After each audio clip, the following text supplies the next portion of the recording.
Summer 2021 was an experience like no other. All the years in the trenches, the trainings, the podcast could not fully prepare us for what was to come. Stressed out staff, kid COVID, high demand for camp families, coupled with staff shortages. And just in case things weren't challenging enough, let's throw in some a little bit of extreme weather as well. So now that we made it to the other side and can look back without too much PTSD, let's start to discuss what we learned from it all. This is the Day Camp Pod.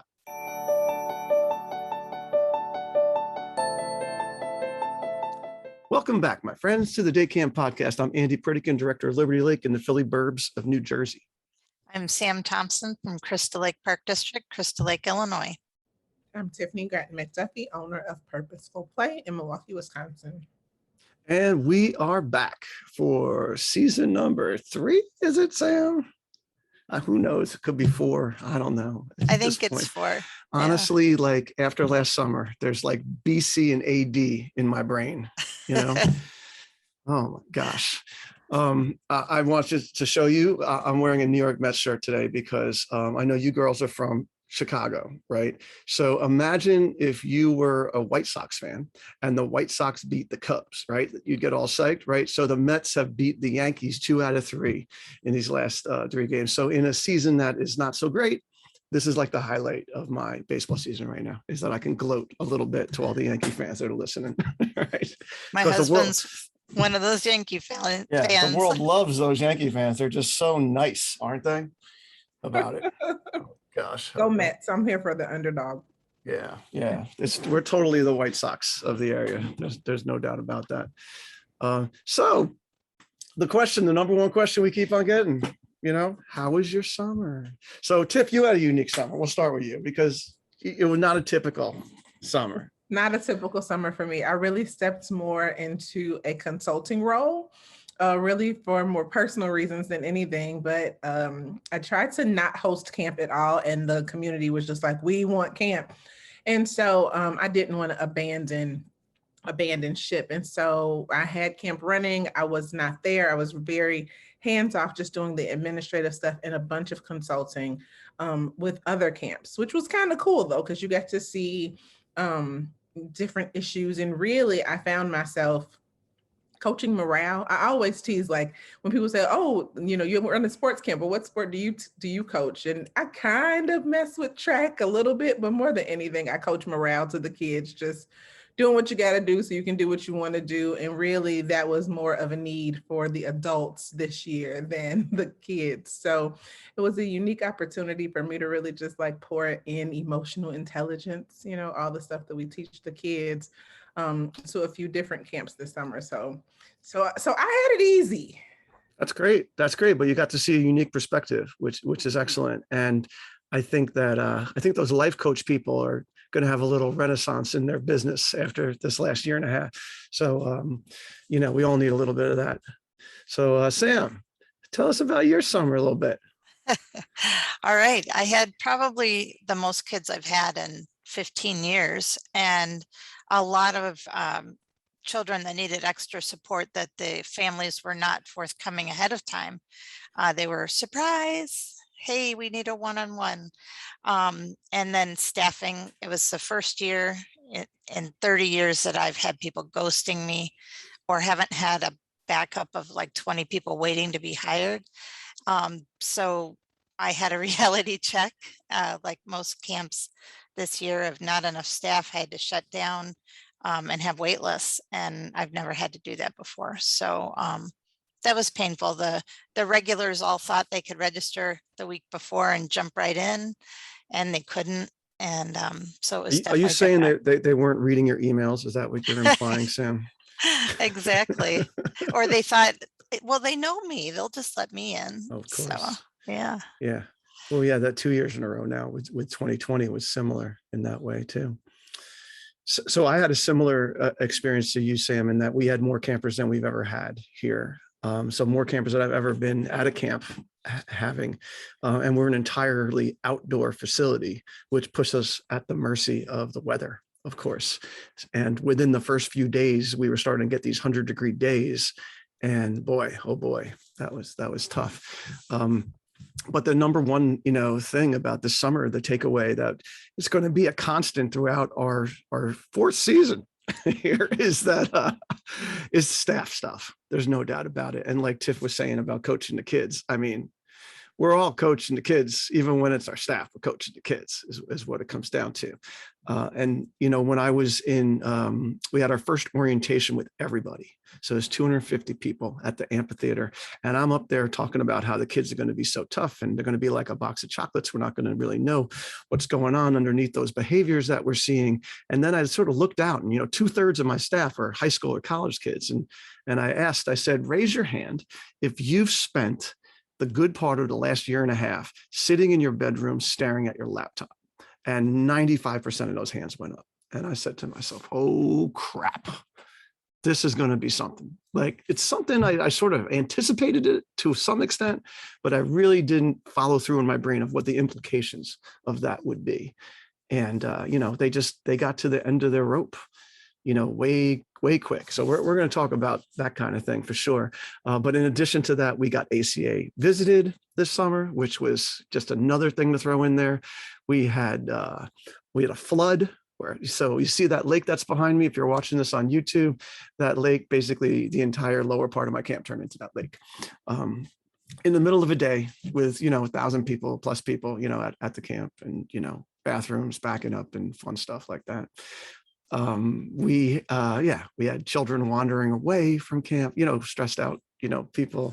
This was a season to remember. And I've spoken to, dozens of camp professionals since the summer ended, and pretty much everybody agrees. This could have been the hardest summer that we ever had. So Tiff got a mulligan. A little hidden camera show. Just to prove your grit, to prove that you can do it. Yeah. Well, it's funny because we all ran in 2020, and for the camps that ran in 2020, it's sort of this, we all singing the same song, like, yeah, we did it. Woo. Nobody thought we could do it. And the parents were like, hey, we're just so grateful you're doing it. And God bless you. And all that kind of thing. And it was just such a positive experience in that way. And then in a way, like, I'd say we got a little greedy, and just running it back, 90% of what I did last year, I literally just ran it back with more kids, but only having our staff, quarantine for 4 months versus screwed up for a year and a half just made such a big difference in their mental state, right? What I've been saying when my friends ask me about this, I say that the staff was emotionally, mentally, and physically fragile. And that's it. They were like glass.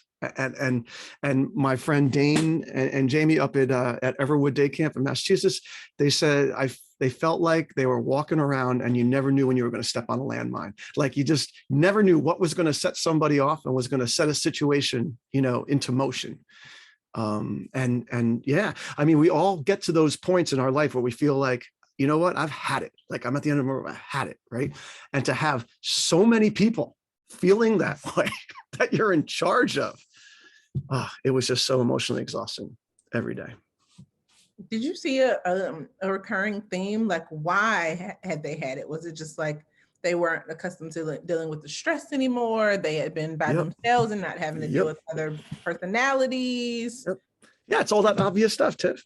When you've been staring at your computer screen, right? Most of these kids don't even put a picture on of themselves. It just has their name, and I understand that mentally and emotionally, it's hard to sit there in your bedroom for a year and a half. Like, I get that. Okay. But you know what else is really hard?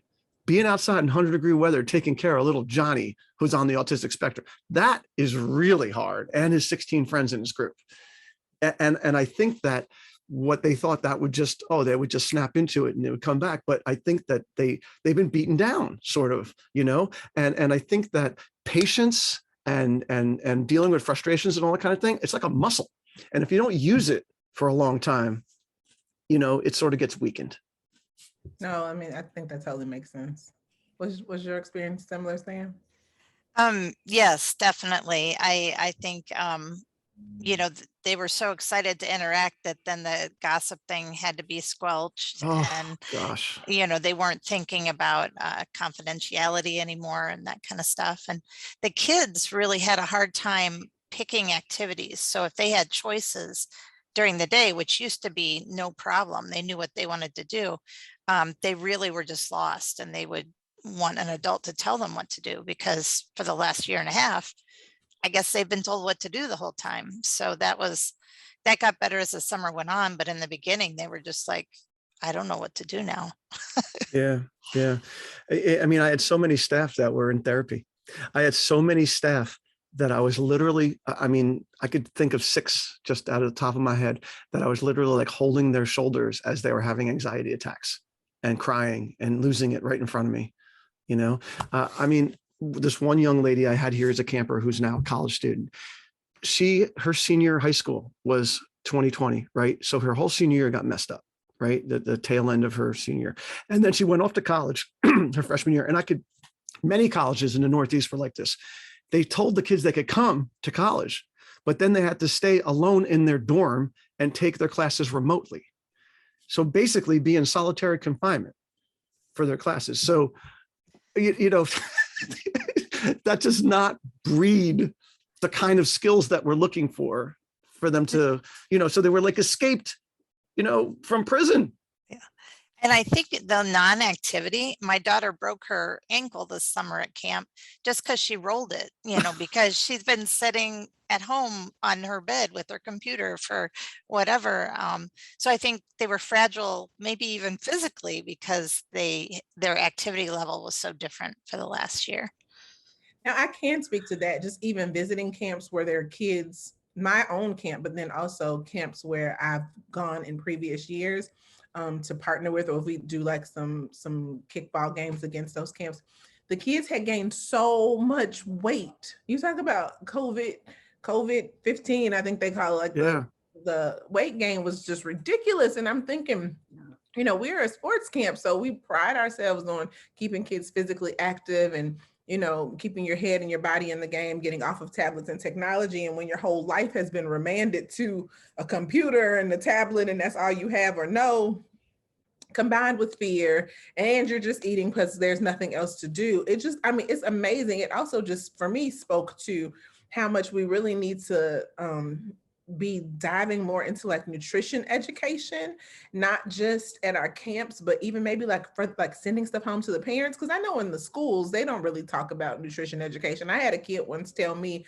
that the cheese whiz that goes on top of nachos is dairy, and he was sure of it. And I'm like, it's not even, it's orange. Like, it's definitely not dairy. I'm just like hot flaming Cheetos and apparently that's what they ate the entire summer. So just then getting them revved up, they wanted to play, right? Like my kids didn't have a problem with being told what to do. They were almost like, oh, they've been telling us what to do all this time. We don't want you to tell us anything. It's just like, we're going wild. So still like, released from prison, sort of just non-control. But luckily, a lot of the things that we always have done at camp did still work. So like the attention getters still got it. The yo and their call and response and all those things still did really, really work. But I will agree. Everyone was fragile and it was hot. And as much as a struggle as it was, though, I did get staff who at the end of the summer were like, you know what, Andy, thank you. Thank you for providing me this opportunity to basically get out of the mental dungeon that I've been in for the last year or so, and so that was nice to hear, even though they were killing me all summer.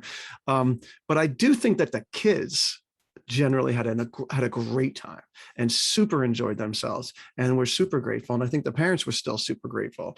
And I think we made great headway into getting more non-camp people to try camp, because now all of a sudden this whole proposition of kids playing outside and doing camp and stuff sounds really good, right? And I think that we were successful in making that happen. I think the people involved in running it had a tough time. But I think in the end, if we look at the process and, as a separate thing and sort of the results as the important thing, then I think that it was very, very successful. By all means, the impact was definitely still there in a time where it was needed most. So I think that's, kudos to the camp industry for always coming through, right? Even when we're tired, when we're worn out, when we don't feel like it, when education needs to be innovated, when, camp professionals, I guess, give yourselves a hand, because we always come through in the clutch with something new and different, even when it wears us out. So I guess, the talk now among professionals really needs to be like, how are you pouring back into yourself? How do you put that in your plan for next year? The self-care strategies, and really demonstrating those through, in your staff trainings and for yourself. Because I don't know that it really gets easier from here. This thing hopefully is better under control by next year, but who knows? Yeah, I really hope that this was the pinnacle of it, that this was the apex of the difficulties of it, because Lord knows, I don't know if I can weather too many of these summers like this. And I was on the summer camp professionals page in the summer, and I saw people like, whoa, this is not what I bargained for. Like, this is so much stress. And yeah, it's always a lot of stress being a camp professional, right? But throwing all the things on top of it, because, we didn't even talk about kid COVID, like in 2020, there was no kid COVID. It was like the rarest thing in the world. It's why camps that ran, because we were like, well, kids aren't getting COVID. So, what's the big deal, But this summer, for the bulk of my summer, I had at least one group out, for a quarantine period of time. A nice thing was the couple times I had situations for groups that were 12 years old or older. It was really great that most of them were vaccinated. Staff was all vaccinated. Most of the campers were vaccinated. And basically like 2 or 3 kids, they had to stay home, and all the rest of them, you could just keep coming to camp as long as you didn't have symptoms. So that was a nice little look into the future. And hopefully it'll be like that for our younger campers as well. Absolutely. But Sam, I want to give a shout out to Sam. No cases of COVID at her camp. Unbelievable. That she was aware of. Let's be honest, that we were aware of. Yeah, I didn't have to quarantine anyone, which I was very lucky. But then a normal thing like swimmer's itch, which we've gotten every year forever, became a huge controversy, that there was swimmer's itch for 1 week at the lake, which happens every year. So everybody was so scared by that. But we had a lot of brand new families that have never been to camp this summer. So yeah, well, I think that swimmer's itch thing, what that hits upon for me is that one thing that COVID did is that, like I said before, I thought I would just run it back from 2020 and everything would be fine. But it seems like the hard things that we would normally deal with, that were tough, that were difficult, that usually we just had the resilience to sort of plow through them, right? That in 2021, it was like, nope, we are stopping here and we are addressing this, and we are going to get serious about it and get stressed out about it and freak out about it. Like there was so many things in my camp that were like that, little things. And my positive spin on that, my glass half full spin on that, is that those are things we now should address, right? Like in a way, we were taking advantage of our staff and just pushing them like racehorses. Oh, come on, don't worry about it. Swimmer's itch, whatever, just keep going, plow through, work hard, right? But now, I feel like if they're going to ever come back to work for me next summer, I'm going to have a lot of little things to address. And one camp that I'll give a shout out to, Kenwood Evergreen, my brother's a camp director there. And they seem to have a pretty smooth summer with their staff. And one of the reasons why is they were super intentional about putting breaks in during the day and finding them a place to go off campus at sleepaway camp. So a place they can go, like where they didn't have to be at camp, but they can still be COVID safe and all. Like, they just seem to really think through a lot of that stuff. Whereas, like I said, we were so successful in 2020 that we thought that running it back in 2021 would be a no-brainer, and it wasn't. Well, I think anytime, we do this for years and years, and we think we've got everything handled, but there's always something new, or there's always some small aspect that we need to take a microscope to every year. So we're always learning. It just switches gears on us as we go forward, I think. Yeah, I totally agree. And I think it's not just the camp thing, right? I think this is this is pervasive across all working professionals in every industry. So if that helps us feel any better about it. Yes, it should. Some corporate consulting, and they're like, we always have our business strategy, we always have our financial strategy, and now more than ever they are focused on their people strategy in a way like it's finally okay to be human at work, right?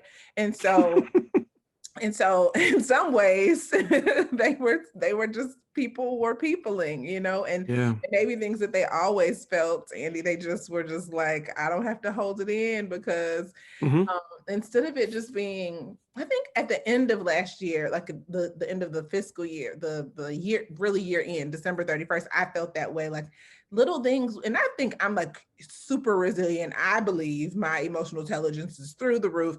And one little thing would happen and I would just be like, oh my God. And I have my own life coach, and she was just like, well, Tiffany, you do realize like you're dealing with the mountainous quantity of things. It's not just it's not one little thing. It's one more thing on top of the huge burden that you're already holding. And that gave me some great perspective, so I could give myself some grace for breaking down, right? So I can't imagine people who haven't gone through all of that, like emotional intelligence and how am I better at work and caring for the, the needs of others outside of kids. I can't imagine people without that sort of skill set, making it through. And like you say, even just the conditions of it being hot outside on top of all of the rest that are really just like.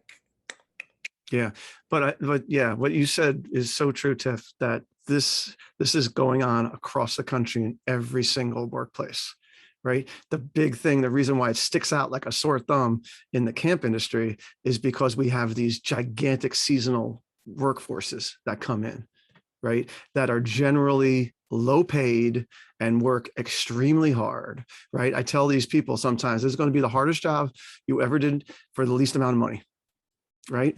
And that's just the way it is, right? And now they're like, well, hold on a second. I could work at FedEx and make $20 an hour and choose my hours. All right. So anyway, I want to stop right here for a second and give a shout out to one of our original sponsors, ladies and gentlemen, CRS, Commercial Recreation Specialists, fine purveyors of the best recreation solutions to keep camp going strong. Check out their website at crs4rec.com. CRS is serious about fun. So folks, CRS is an original sponsor here at the Day Camp Pod, and they are at every single conference, which we all will be back face-to-face at the big conferences at ACA National, Tri-State, and all the other ones, right? And you can go to the CRS booth and check out their disc golf, right? There are playgrounds, there's splash pads, the emergency alert and lightning detection systems. But what I want to just touch on for a little bit is the shade systems that they have, right? When I remember Tiff was talking about her friend that got trapped in Melbourne. When I went to Australia to visit my mom out there, and I don't think they have any they got some serious ultraviolet situations going on down there, right? Everything has got shade covers. You just see these giant things pulled across and all that kind of thing. And that has been one of the big things that we've been putting into the Liberty Lake facility for the last 5 years is big, giant shade systems, like not umbrellas, the things that stretch out on the sides, and you can really stretch out over big areas because, this is a whole new world we're in here. And, when we were kids and we were slapping that baby oil on ourselves, we had no idea what skin cancer was, obviously. And now we are keenly aware. And the CRS shade systems are a great way to go. And let me tell you, they're an investment, but they are worth every single cent. Okay. And your parents will appreciate it. You can get really cool, big, bright colors. So anyway, CRS for rec. They are the kings of the camp industry when it comes to being the middleman and finding really cool stuff for your camp. All right. Anyway, back to the show. Going back to the staff thing again. Tiff was talking about how little things can start bothering people. And one of the common themes that I'm hearing across the industry in the few weeks since camp ended has been how camps this summer had to deal with more and more issues coming up in the realm of racism and LGBTQ stuff. So I know, we had a couple of great podcasts last season. If you want to listen to the one with Lance and Shanika and the one we did with Chris, they were super, but they were theoretical. boots on the ground, this stuff is hard. There is no doubt about it. And I feel like I did so much research and so much reading and talked to so many people, and yet it just was coming at me like left and right. And what I saw was that in the last year and a half, that people have been emboldened to be able to say what they think a lot more. And let's say that there's one extreme on one side of people saying things that they shouldn't really say because they're inappropriate and hurtful. Okay. And then on the other extreme, people are like really like intolerant of anybody saying anything that's going to like hurt not just their feelings, but anybody else's feelings. Right. So you've got these two extreme forces, and yet you're trying to run a summer camp in between. And try to hold it and keep it together. And man, that it was just so taxing. So just debilitating for me. Did you deal with any of that, Sam? Yeah, actually, those two challenges I kind of look at as successes because I really concentrated on them this year after our wonderful podcasts, and I made some progress, little progress. By no means am I where I should be. But I had put out a survey to, I usually have a small percentage that are people that work for me that are of color. And I was wondering why I wasn't getting applications. And so I sent something out to all my old staff and said, what did we do right in regards to you? And what did we do wrong? And luckily I got one of my guys happened to just become the coach of our community college basketball team. And he started sending me his players. And it was wonderful. I like doubled my of color staff, which my kids' faces when they saw someone that looked like them, I didn't realize how impactful that would be for everybody. So that little bit of progress was wonderful, and I'm going to try to build on that, going forward. And then the other thing, we had little boy Ian, who had been with us a couple years, and this year he became Willow and is a she. And I think because of our wonderful podcast, it helped me prepare my staff better to be mindful and sensitive about the situation. And I really think she felt supported, and the transition with us went smoothly, but unfortunately it didn't go smoothly in the school. And unfortunately, parents are taking their kids out of his classroom. So sad that it's still so far to go on that kind of thing. It sucks. That is terrible. I just go ahead, Tiff. I was just gonna say, I think that like the emotional fragility is going around everywhere. I'm probably more admittedly on the side of the person who gets offended for all the people for any little infraction. Not obnoxiously. And you know what? Okay, so I'm not that extreme, because there are people who I'll just be like, okay, did that really mean that? Like, like don't infer something for everything. But I do think that there's a higher level of consciousness, and there's now the ability to be able to speak up in ways that people would not have ordinarily done. So I appreciate it, but it is something that, again, people of every industry are dealing with. One of the things that a really good friend of mine who does a bunch of DEI work says is like, expect for it to be hard, right? Like expect for it to suck, expect that you're not going to get it right, expect that you're going to feel like you didn't do it, because then again, it's just all about giving yourself grace. Like, your intentions are good, you're going to keep trying. The problem comes in when people are just like, oh, well, I tried and I got beat up about it anyway. So I'm just, so forget it. I'm not going to do it anymore. Great point. So I think it's just like, expect for it to be hard, expect for it to be difficult. It's a transition. People are trying. The people who care about other people's reactions are the ones who are getting it right, because the people who really don't care. So it's felt hard because it is hard. Yeah. And definitely a work in progress. Yeah. And something I mentioned on the Lance and Shanika podcast was that I used to teach in a school district that was half minorities, half white. And we thought, the people that worked there, we thought, wow, this is the future of America. This big melting pot's going to be all great and all. And we actually had to deal with way more issues than my friends that worked in other school districts had to do, because there's going to be more conflict. the more diversity you have, there's more conflict, right? And you just have to keep on working it and keep on pushing through to try to get it right as much as you can, no doubt about it. But I guess I'm just still not, I'm not used to the whole cancel culture thing, where Tiff said it herself. She said, I'm quick to jump on something like if somebody messes up, right? But sometimes then you got to say to yourself, well, did they really mean that? Do they have a good heart and all that kind of thing? And, in a camp situation, to me, camp has always been a learning environment. And it's a place where people are allowed to make mistakes and you try to help them through it, right? And I just feel like in the realm of racism and LGBTQ that this summer, when everybody was sort of at the end of their rope, there was very little patience when it came to that.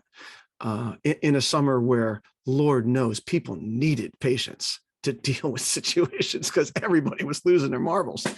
And I just found that very frustrating, that, whether it was campers who were like literally just innocently asking questions, or a staff person that just puts their foot in their mouth, or someone, quote unquote, joking around, kind of things like that shouldn't, that they were just given no wiggle room this summer. And I get it. Like, I know you shouldn't be doing that. You shouldn't be saying that and all that kind of stuff. I do. But it just sort of took away the opportunity for me to be able to try to teach it through, because one of the things that I got out of our DEI podcasts were that, every one of these screw ups is a situation that we can learn from and teach from.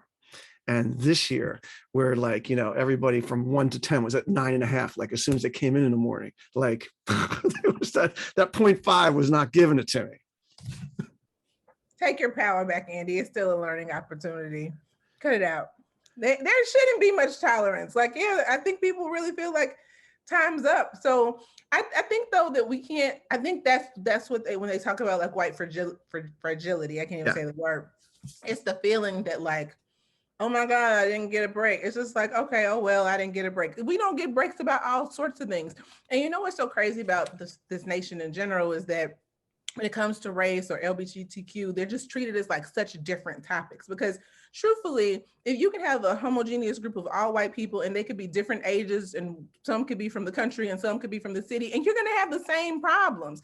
It's just like, but they're easier to deal with somehow. And just because it's about race or about sexuality, then it's just like such a big deal. So I think like personally, I just try to say, I'm gonna take my power back. If I can't do anything to help it, then it is what it is. And let me see what I can, like, just always choose to just still use it as a teaching moment. Like, whoa, that went left real quick, but let's bring it back and let's figure out the issue in this. Oh, you're canceling? Okay, well, let's talk about cancel culture and how that really doesn't solve the problem, and yet allow you to choose that for yourself. So really just like meeting it head on, like, this is how this person chooses to deal with it. And so there's diversity in reaction. You know what I mean? Just like, you just gotta treat it like you're talking about a peanut butter and jelly sandwich, and it's not easy, but that's the way that you get. Yeah, I tried that. I tried the peanut butter and jelly method, and right back at me, they'd be like, "This is not a peanut butter and jelly sandwich,"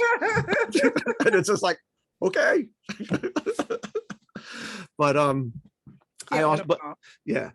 I do think that some of the stuff I got out of it, because I did get some good feedback from it, no doubt about it. And I will continue to learn from this. And look, I have camp counselors now that are going to college and majoring in this stuff, so like, I really want this to become a better situation. And the 54-year-old white guy is not the guy that's going to do it. So it's have to come up from within. So I just think it's just more and more blatant that I need more people of color and of different sexualities and stuff in more leadership positions. Like, these people need someone to go to, Yep.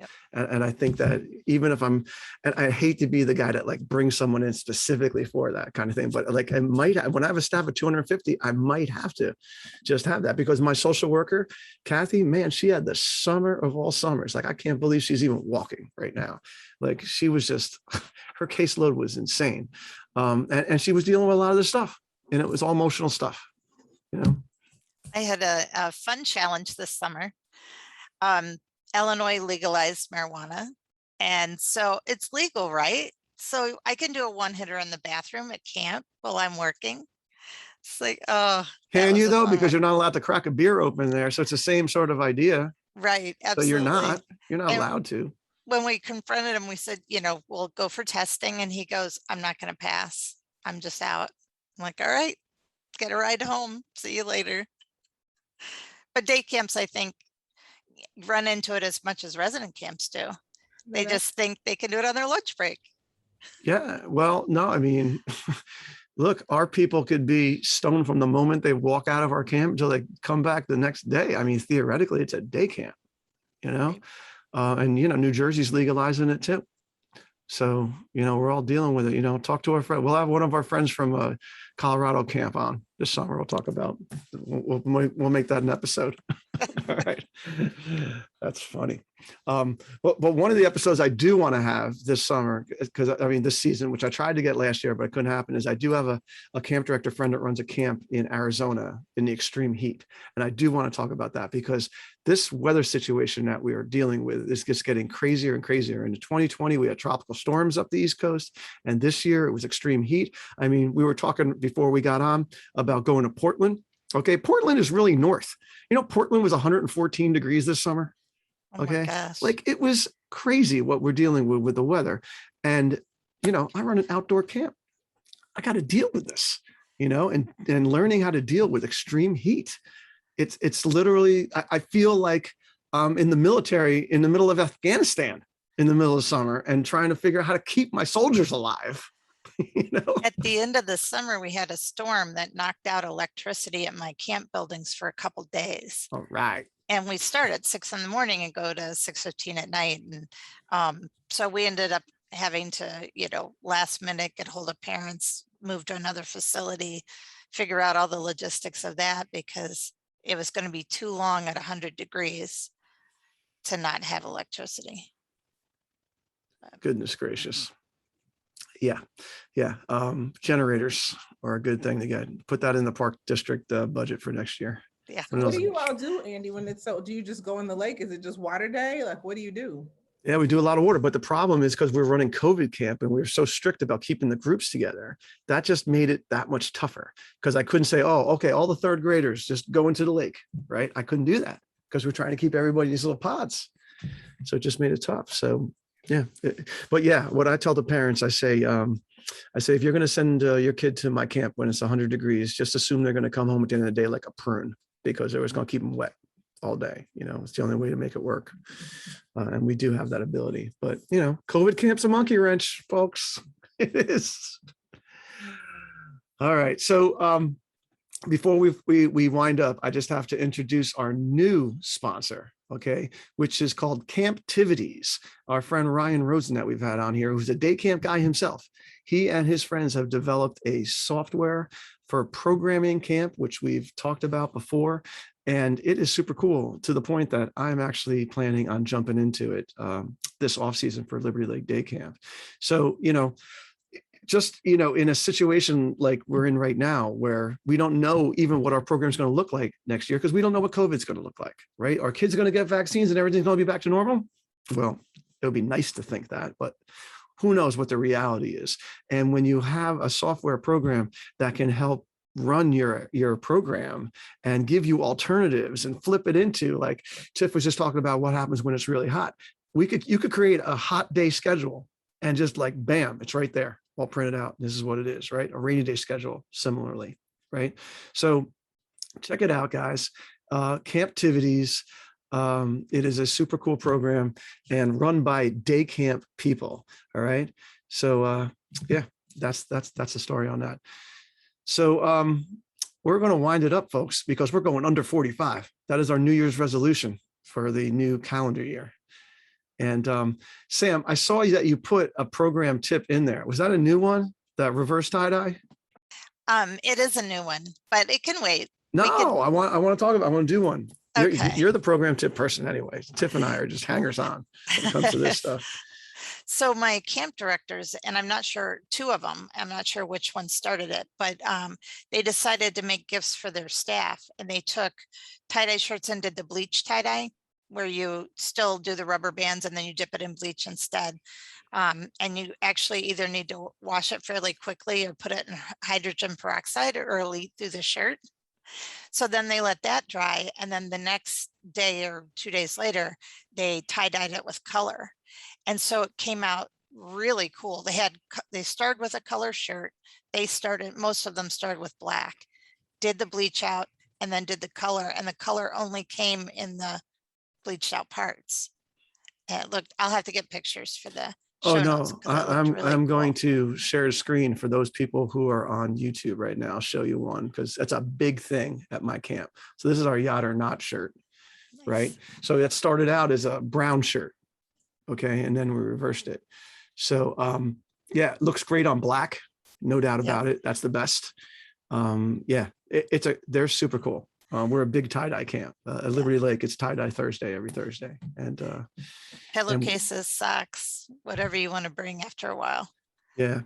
And that's something that we actually brought back in 2021, being that most of our staff were vaccinated, is that the first week at camp, like third day or something like that, we have a staff evening where staff can come back and our fine arts team works their butts off, and it's staff tie-dye night. And you get to take one of your staff shirts and turn it into a tie-dye.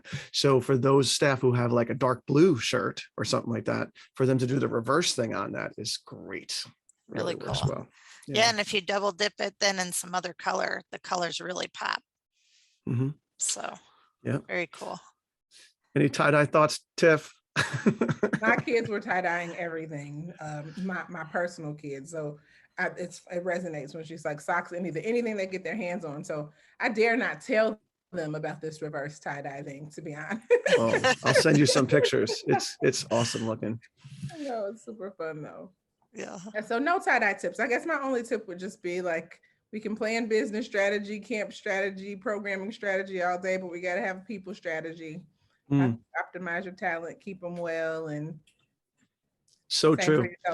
So true. We were on a Zoom with the other Go Camp Pro podcasters the other day, and they made a list of different staffing ideas, and just going across that list, that literally looks like that should be the topics of our podcast. So we got recruitment, we got social emotional support, year-round training and engagement, seasonal training, staff management like feedback and evaluations, DEI, COVID issues, right? And also just fun stuff, keeping it fun for your camp, for your staff too. So I think there's lots and lots we're going to be talking about with this. And I know that staff stuff's always been a hot topic when it came to, because I used to run the Tri-State Camp Conference and all. Those were the most popular sessions and all. So I think that we're going to get lots of good feedback from our podcast. If anybody has any thoughts, you can send it to us. Go to the show notes, send us an email. It'll be a good season. Yep. So I want to thank the Go Camp Pro team, especially Matt Hansberger, our behind the scenes guy. I want to thank CRS, Commercial Recreation Specialist, and Camptivities for allowing us to bring this podcast to you. If you like what you hear, then you should subscribe to the Day Camp Pod on your favorite podcast platform. Check out the show notes for this and other episodes at daycamppodcast.com, as well as contact info for the show, our guests, and our wonderful co-hosts, Sam and Tiff. So thanks for listening and making yourself a better day camp professional. We'll be back next week with another Day Camp podcast. What's the name of this guy that we got? Camp Cucamonga or whatever? Sam, what's this guy? We have Kevin Gordon coming from Camp Kupagami. Oh yeah, check out Kupagami's website. This is a very, very visionary kind of camp with great a great way to frame the camp experience and a staff experience too at the camp. I really look forward to talking this fella. All right, so we'll see you soon with a new episode of the Day Camp Pod.